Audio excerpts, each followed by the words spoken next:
வணக்கம் மக்களே. இன்னைக்கு நாம தெரிஞ்சுக்க போற இன்ட்ரெஸ்டிங்கான விஷயங்களை ஒவ்வொன்றா பார்க்கலாம். முதலாவது விஷயம் என்னன்னா, இந்த உலகத்திலேயே மிகவும் நீளமான நதிகள்ல மூன்றாவதா இருக்கிறது மிசிசிப்பி நதி. ஏன்னா இதோட நீளம் 2340 மைல்கள்.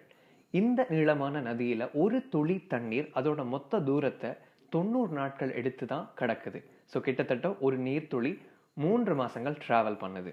ரெண்டாவது விஷயம் என்ன அப்படின்னா, பூமிக்கு அடியில இருக்கிற தங்கத்தை எடுத்தோம்னா, அதாவது மொத்த தங்கத்தை எடுத்தோம் அப்படின்னா, இந்த பூமியையே தங்கத்தால கவர் பண்ண முடியும். அதுவும் எப்படின்னா 1.5 அடி திக்னஸுக்கு நம்மளால பூமியை தங்கத்தினாலேயே கவர் பண்ண முடியும்.